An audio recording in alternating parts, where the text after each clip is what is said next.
Hello, cows.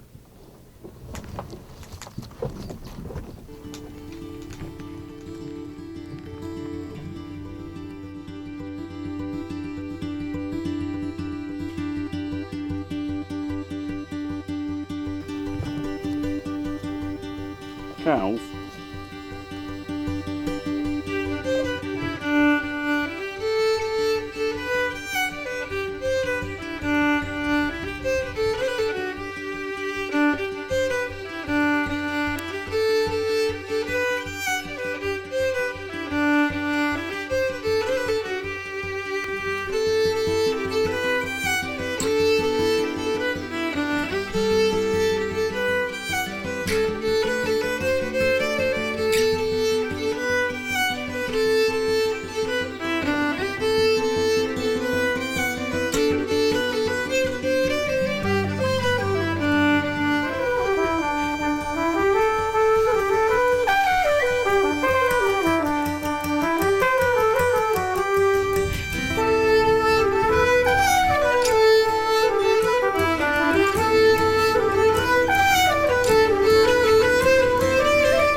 Years old.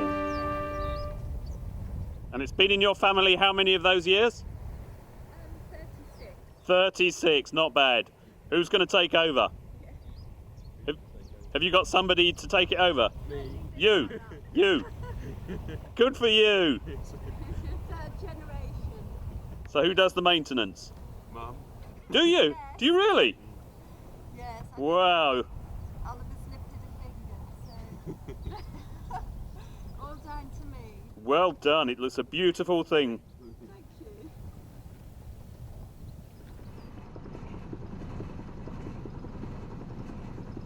During my months on the Broads, the Ant rapidly became my favourite stretch of water. The simple name, the fact that it's a blend of God's own work working with the hand of man. The water engineering as good today as it was when those long dead masters tweaked its course.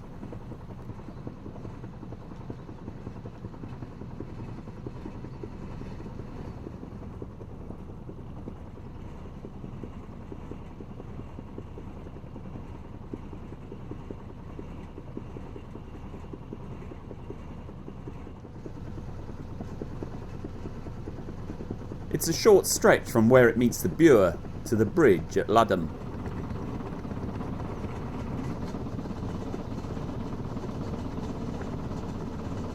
Just time to drop the mast before passing under the bridge as the noise from the beast bounces back off the masonry.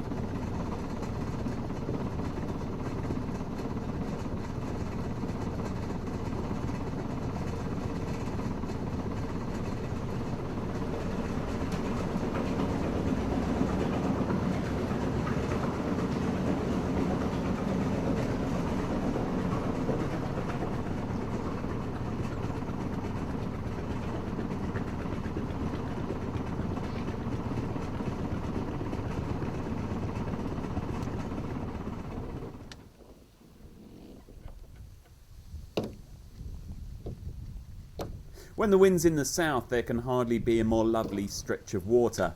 8 miles of nirvana. Here they've used the old dikes to put an electric pump in. Sometimes they put the pumps in a different place, but here they've decided that the old engineers put it in just the right place.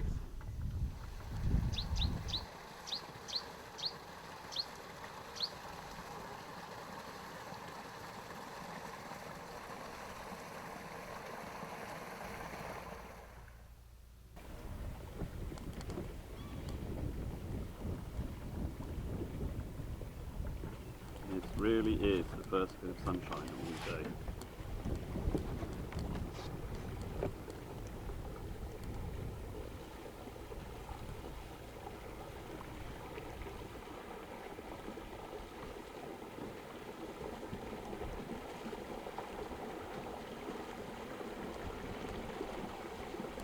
Look at you go!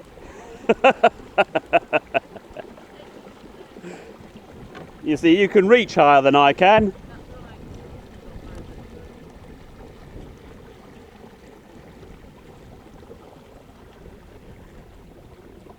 That's a great noise, isn't it?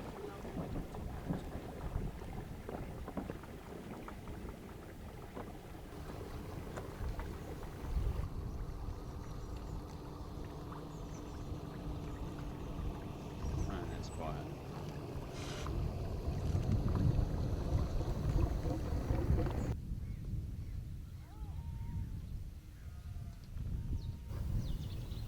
The ant is almost completely man-made. All along you can see the infrastructure designed to keep the North Sea on the right side of the dikes.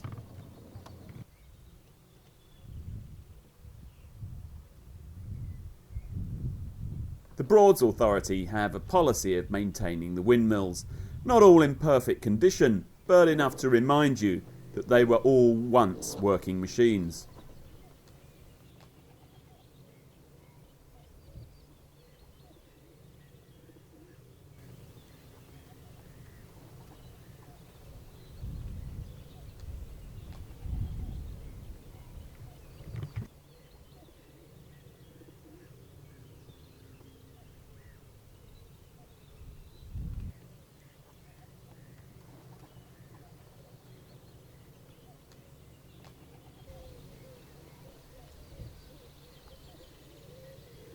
Wind up there.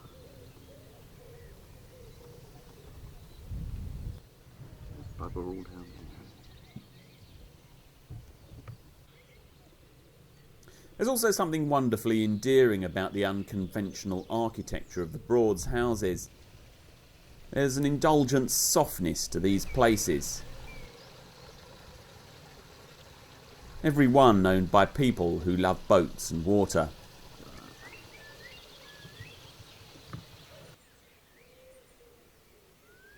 Boat underneath. Plenty of living space upstairs. Then the ant opens out into Barton Broad, where the wind can really grab the sails.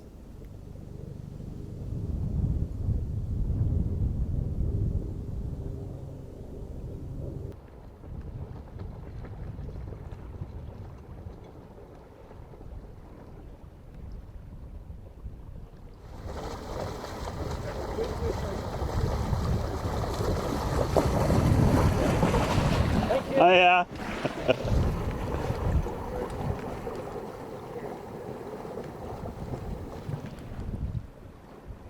Barton is the only Broad with a tiny island, called Pleasure Hill.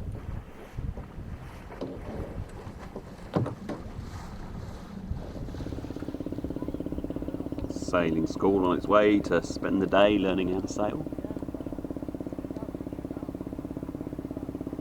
Good, safe place to sail.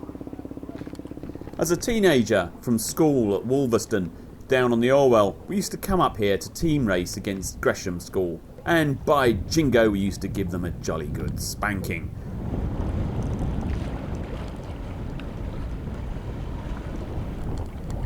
Little shanty town on the water.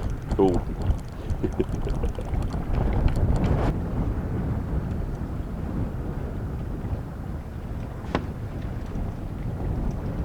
Floating sailing club. They do teas from there. Very civilised, the yacht Broad sailors.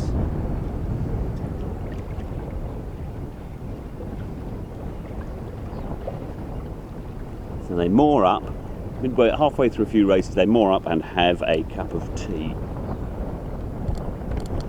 Sea sailors don't stop for tea.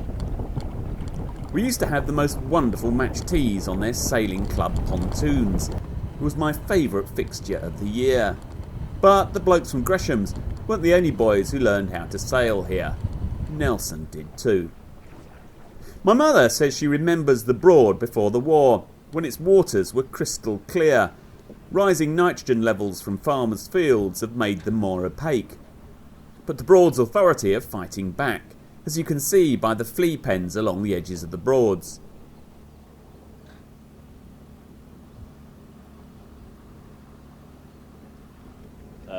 They put these fine mesh nets up, and the idea is to create places where the fish can't get, so that the fish have been eating the water fleas, and it's the water fleas which were eating the algae.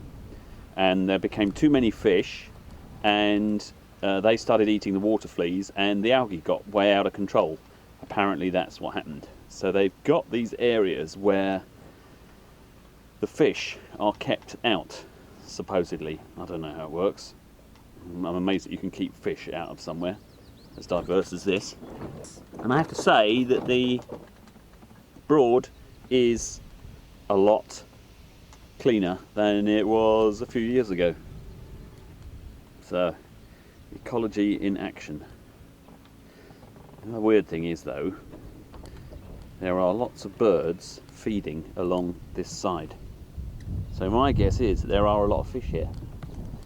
And the water fleas come out here, so it's a good place for them to feed, but it's also a good place for the birds to feed. You can see these guys are working this little piece of real estate pretty hard.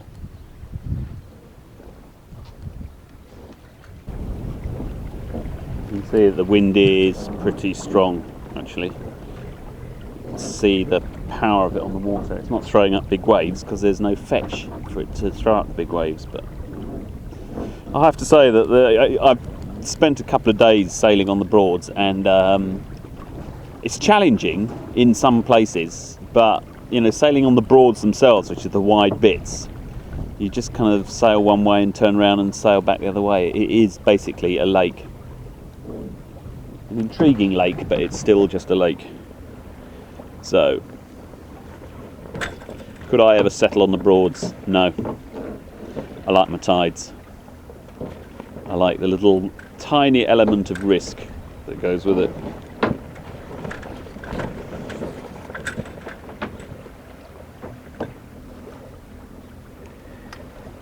Then it's down to Limekiln Dyke, to Neatishead, and a chance to sail through an English woodland and enjoy the sounds of the birds.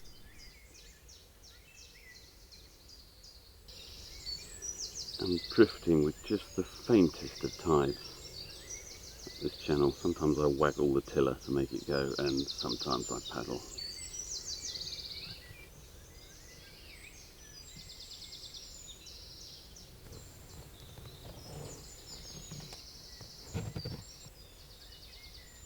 Lost among the trees.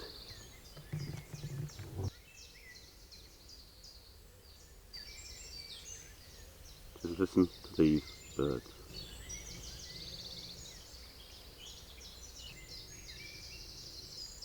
And the flowers are just starting to appear.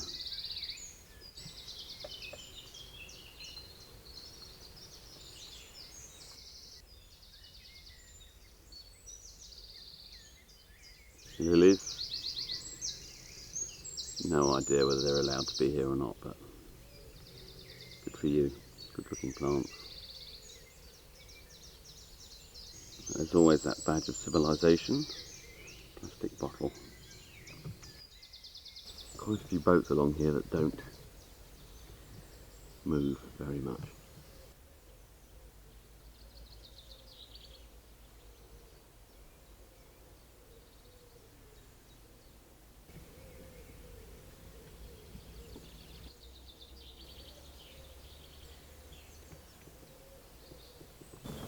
Look at you peering out.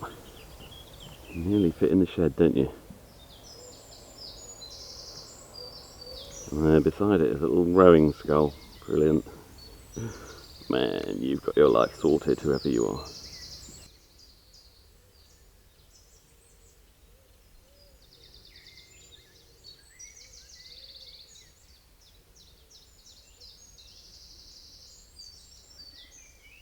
That's the bare minimum. Grass that's sort of cut on a bench at the end. No great lover of gardening then. These are the public moorings at the end of Neatishead.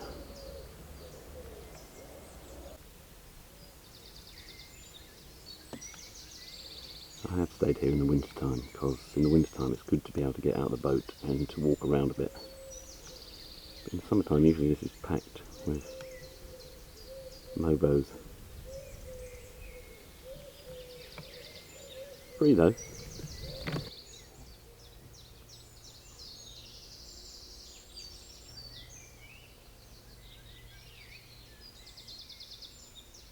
Miles an hour.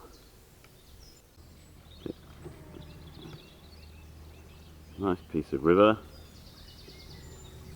Too much furniture.